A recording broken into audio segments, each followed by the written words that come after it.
A coup deï, French. Coup d'état, literally, blow of state, plural. Coups deï, pronounced like the singular form, also known simply as a coup, or an overthrow, is the sudden and illegal seizure of a state, usually instigated by a small group of the existing government establishment to depose the established regime and replace it with a new ruling body. A coup d'état is considered successful when the usurpers establish their dominance. If a coup fails, a civil war may ensue. A coup d'état typically uses the extant government's power to assume political control of a country. In coup d'état, a practical handbook, military historian Edward Luttwak states that a coup consists of the infiltration of a small, but critical, segment of the state apparatus, which is then used to displace the government from its control of the remainder.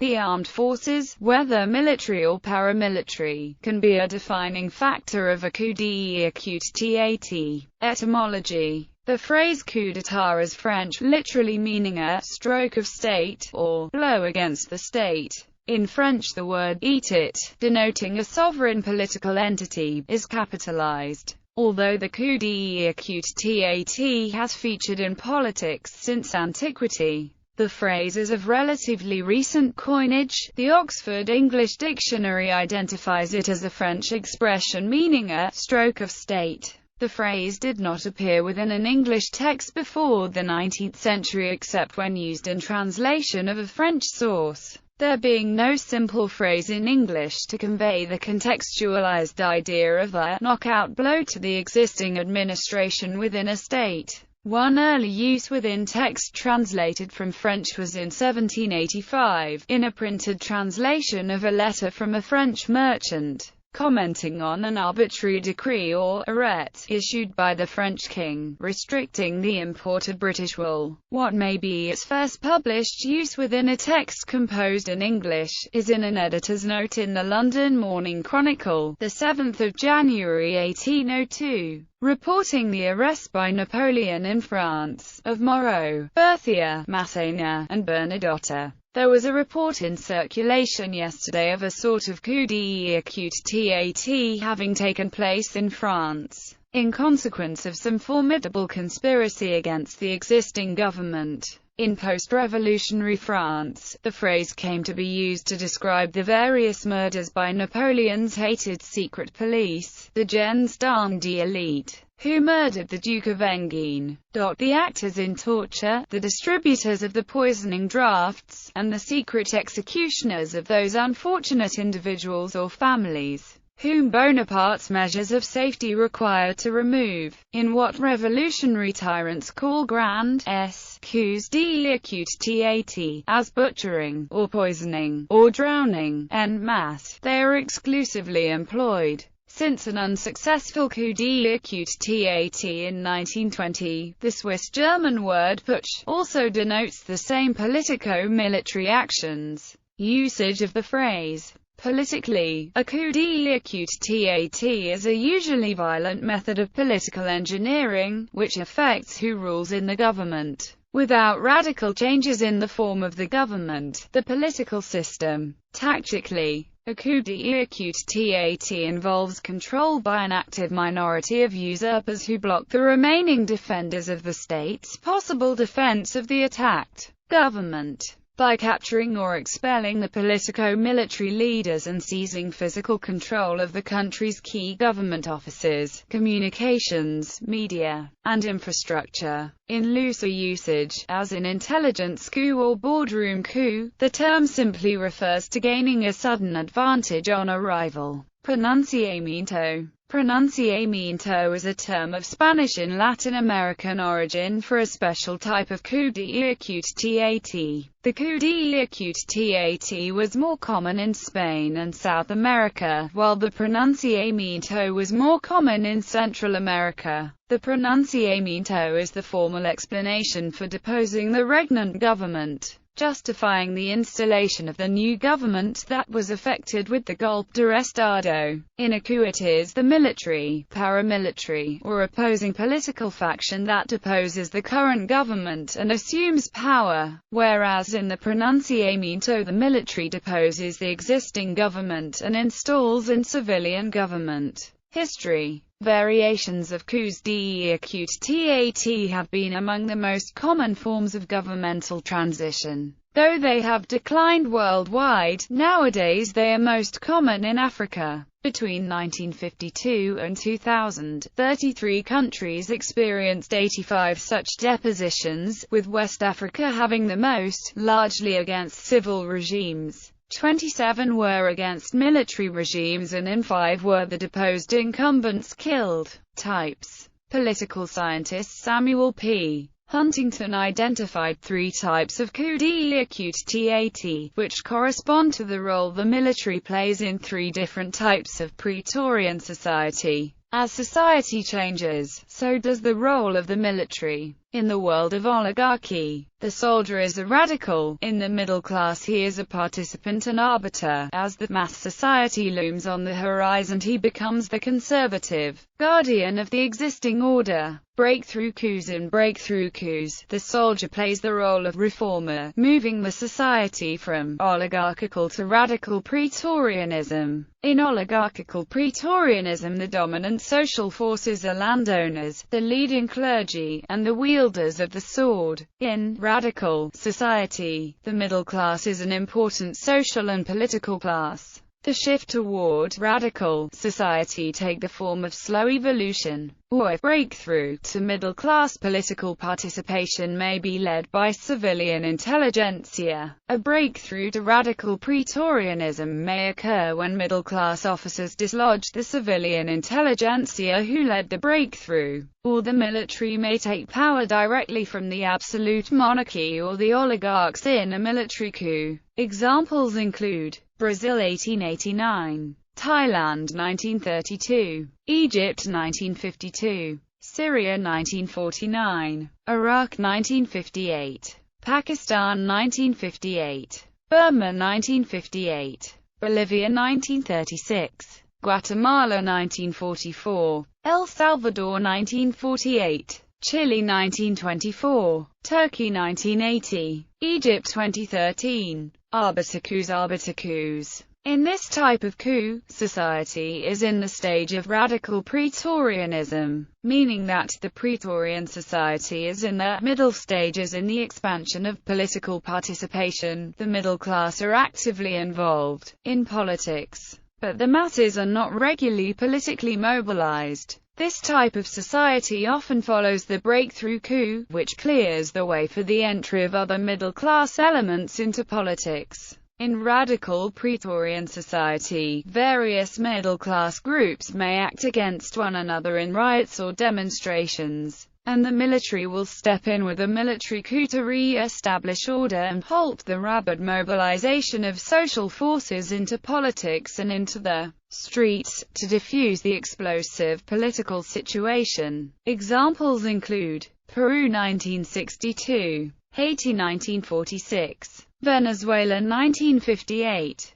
Bolivia 1964, Burma 1962. Veto coup deɪ́ttāः. Veto coup deɪ́ttāः occurs when the army vetoes the people's mass participation and social mobilization in governing themselves. Military interventions of this veto variety thus directly reflect increasing lower-class political participation in politics. In veto coups, the soldier plays the role of guardian of the existing order. In such a case, the army confronts and suppresses large-scale, broad-based civil opposition. Examples include Argentina 1930, Chile 1973, Peru 1962, Guatemala 1963, Ecuador 1963, Honduras 1963, Turkey 1960. Indonesia 1965, Brazil 1964. Other types. Some later writers, such as Justin Ames, have described Huntington's framework as including 3 types. breakthrough, guardian, and veto, and have ascribed patterns to those coups, such as that breakthrough coups are led by junior officers. However, some of the breakthrough coups described by Huntington were led by generals.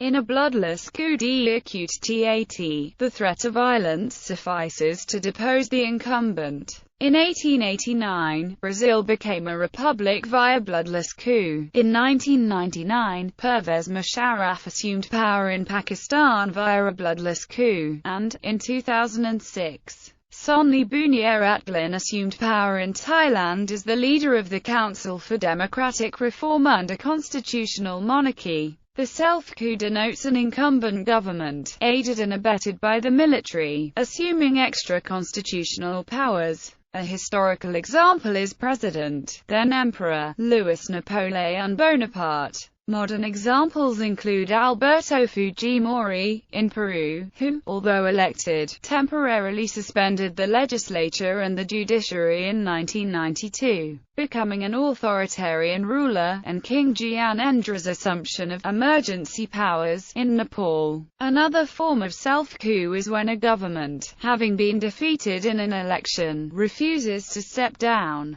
Populist leaders like Nicolas Maduro and Cristina Fernández de Kirchner make frequent mentions to soft coups, a conspiracy theory that describes everything that damages the government's reputation in some way as part of a conspiracy. Usual targets of those accusations are the standard political opposition, the freedom of the press, the economic crises, and the international criticism. Resistance to coups d'état. Many coups d'état, even if initially successful in seizing centers of state power, are actively opposed by certain segments of society or by the international community. Opposition can take several forms, including an attempted counter-coup by sections of the armed forces, international isolation of the new regime, and military intervention. Sometimes opposition takes the form of civil resistance, in which the coup is met with mass demonstrations from the population generally, and disobedience among civil servants and members of the armed forces. Cases in which civil resistance played a significant part in defeating armed coups d'état include the Kornilov Putsch in Russia in August 1917, the Kapp Putsch in Berlin in March 1920, and the Generals' Revolt in Algiers in April 1961. The coup in the Soviet Union on 19–21 August 1991 is another case in which civil resistance was a part of an effective opposition to a coup. Boris Yeltsin, president of the Russian Soviet Federative Socialist Republic, stood on top of a tank in the center of Moscow and urged people to refuse cooperation with the coup. Governments following military coups. After the coup d'état, the military faces the matter of what type of government to establish. In Latin America, it was common for the post-coup government to be led by a junta, a committee of the chiefs of staff of the armed forces. A common form of African post-coup government is the Revolutionary Assembly, a quasi-legislative body elected by the army. In Pakistan, the military leader typically assumes the title of Chief Martial Law Administrator. According to Huntington, most leaders of a coup d'état act under the concept of right orders.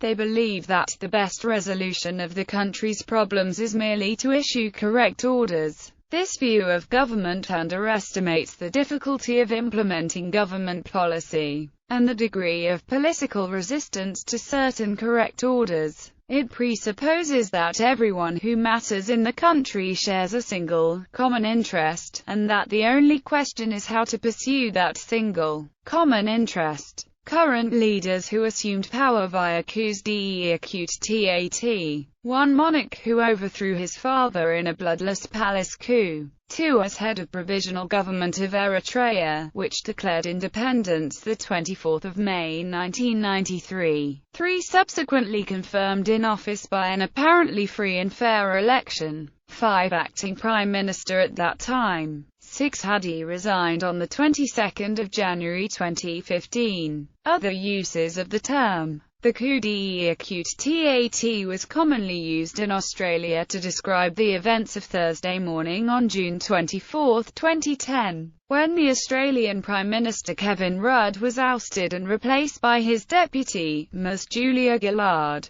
The term has also been used in a corporate context, more specifically as boardroom coup. CEOs that have been sacked by behind-the-scenes maneuvering include Robert Stempel of General Motors and John Akers of IBM. Steve Jobs attempted management coups twice at Apple, Inc., first in 1985 when he unsuccessfully tried to oust John Sculley and then again in 1997, which successfully forced Gil Amelio to resign. South Korean recording artist G-Dragon also published an album with this title, Coup d'etat, complete with a title track of the same name. Bibliography. Curzio Malaparte, Technique du coup d'état, Paris, 1931. S.E. Feiner, The Man on Horseback. The Role of the Military in Politics. Pall Mall Press, London, 1962. p. 98. D.J. Goodspeed, 6 Coups d'etat, Viking Press Inc., New York, 1962.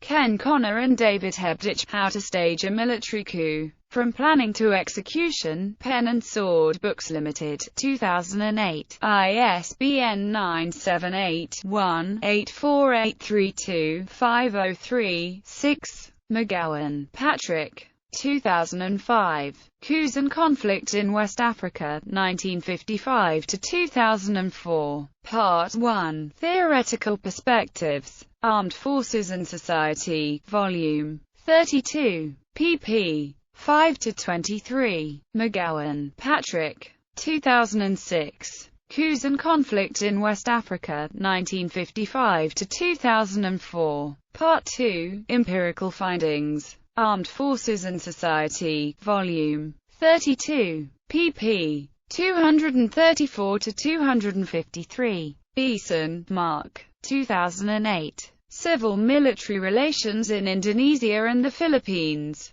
Will the Thai coup prove contagious? Armed Forces and Society, Volume 34. pp. 474-490. India, Boubacar. 2002. How Not to Institutionalize Civilian Control. Kenya's Coup Prevention Strategies, 1964-1997. Armed Forces and Society, Volume 28. pp. 619-640.